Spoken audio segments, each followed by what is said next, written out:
Assalamualaikum warahmatullahi wabarakatuh. My name is Fithri Hakim Nazri. Today, I am glad to present my self-reflection infographic for subject UBM599 Digital Workforce. This presentation focusing on two core areas on my syllabus, which are Chapter 4, Freelancing Breakthrough, and Chapter 6, Marketing for Digital Workers. This presentation is prepared for Dr. Nur Azmawati bin Hussain. Rather than simply summarize the chapter, I will be sharing my personal learning journey regarding what I knew before, what I learned through this course, the skill I developed, and my suggestion for improving the learning experience for the future student. Without further delay, let's start. Let's begin with Chapter 4, Freelancer Breakthrough. Before this topic, I will be honest. I already had some basic knowledge about freelancing. I knew it existed and I had a rough idea of what it meant to work for yourself online. But once I went deeper into the topic, I realized there was so much more to it. I learned how platforms like Fiverr and freelancer.com actually work, and I also got a clear understanding of what we call the sharing economy, which is basically an economy where people share skill, time, and resources directly with each other through digital platform instead of going through a traditional employer.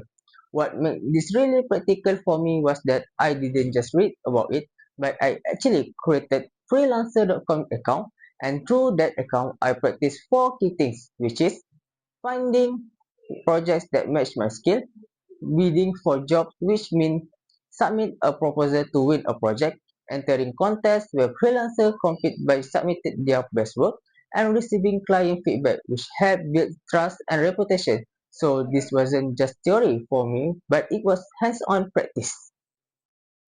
Next, I like to talk about one of the most valuable things I learned regarding the 8 components of digital freelancer profile. You can think of it as your digital resume that helps you attract clients online. The 8 components are your name, a profile picture, your professional title, such as graphic design or content writer, a profile description that verifies introduce who you are and service you provide, your hourly rate and pricing, a portfolio that showcases your previous work, your work experience, and your educational background. From this topic, I realized that every component has built trust and credibility with potential clients. If any part is missing, such as portfolio or profile description, client may see a profile as incomplete and be less likely to hire you. It struck me that creating a complete and professional profile is the first step forward of becoming freelancer. Now, let's move on to the skill I gained from this chapter. I grouped them into 3 categories, which is the first is platform navigation. I learned how to evaluate job posting and identify whether a client is trustworthy, since not every project posted online is genuine. I also learned how to use search filter to find projects that match my skill more efficiently. In addition, I understood how milestone payment and performance rating on freelancer.com work as they help build trust between freelancer and client. The second is proposal writing. I learned how to write professional proposals that focus on client-specific needs instead of using generic copy and paste messages. I also discovered the importance of ending a proposal with clear call to action, such as inviting the clients to discuss the project further. These small details can improve the chance of getting hired. The third is financial and legal literacy. Learn how milestone payment, commission fee, and withdrawal methods work on freelancer.com.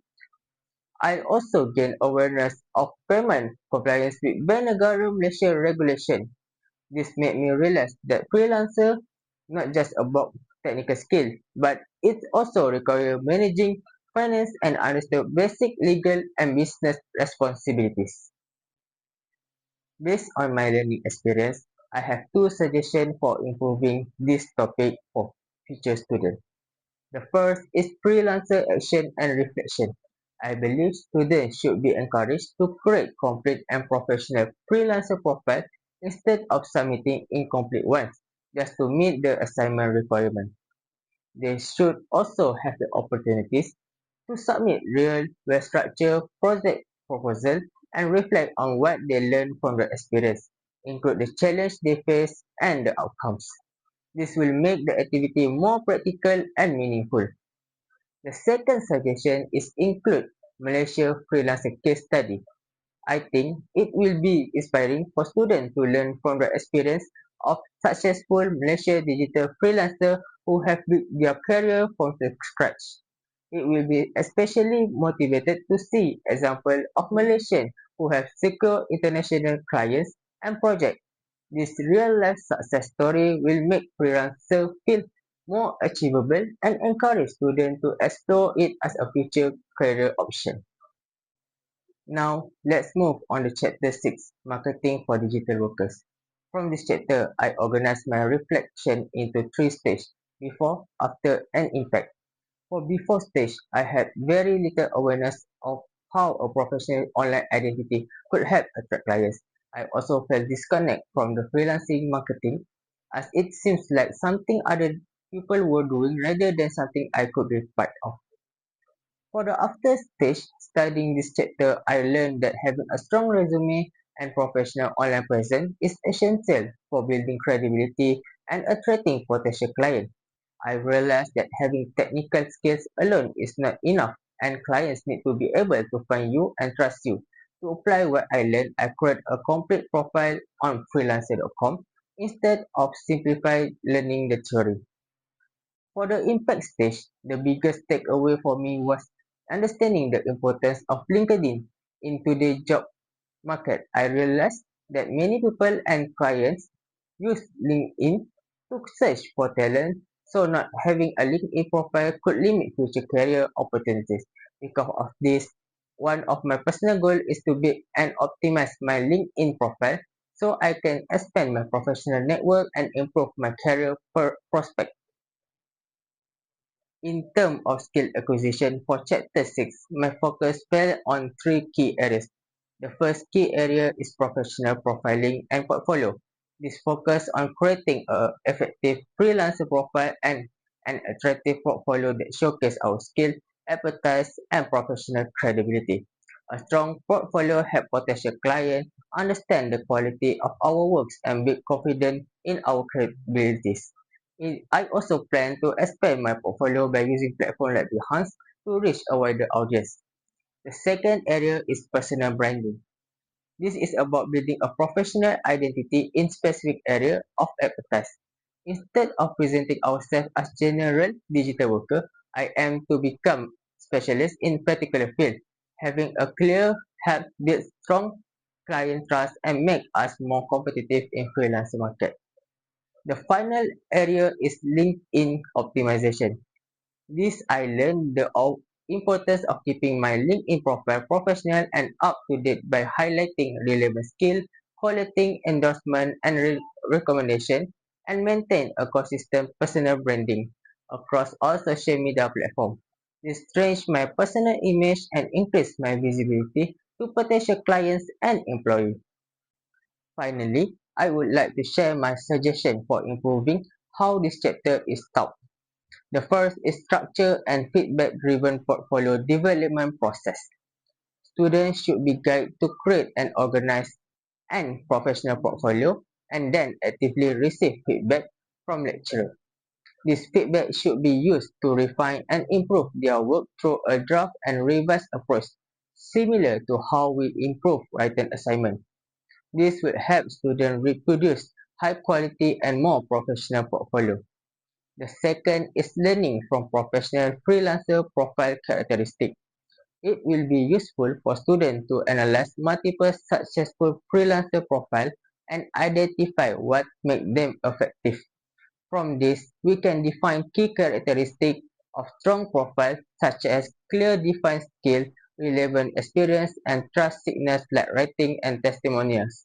This insight can then be applied to improve our own credibility. The third is comparative analysis of freelancer profile. Students could study and compare different freelancer profiles to understand what sets strong profile apart from weaker ones. This includes analyzing which skill and endorsement are most valuable by clients. By using this comparison Students can continuously refine their own profile and strengthen their personal branding over time. To conclude, this self-reflection on both chapters has shown me that freelancing and digital marketing are closely connected. Chapter 4 provides me with a practical foundation, such as navigating freelancing platform, writing effective proposals, and understanding the financial aspect of freelancing. Chapter 6 builds on that foundation by teaching me how to market myself, establish a professional identity, and build trust through a strong online presence. My biggest takeaway is that technical skills alone are not enough to success in today's digital economy. Equally important are having a professional identity, maintaining a credible online presence, and communicating your value clear to potential clients. Before taking this course, I underestimate the importance of this element. Now, I understand that a complete profile, a strong portfolio, and consistent personal brand are just as valuable as technical expertise. Moving forward, my goal is to continue improve my freelancer.com profile, expand my profile on platforms such as Behance, and optimize my LinkedIn profile to strengthen my professional network. By doing this, I hope to become not only a skilled digital worker, but also one of is visible, credible, and trusted by clients. Thank you for listening to my self-reflection presentation. I appreciate your attention.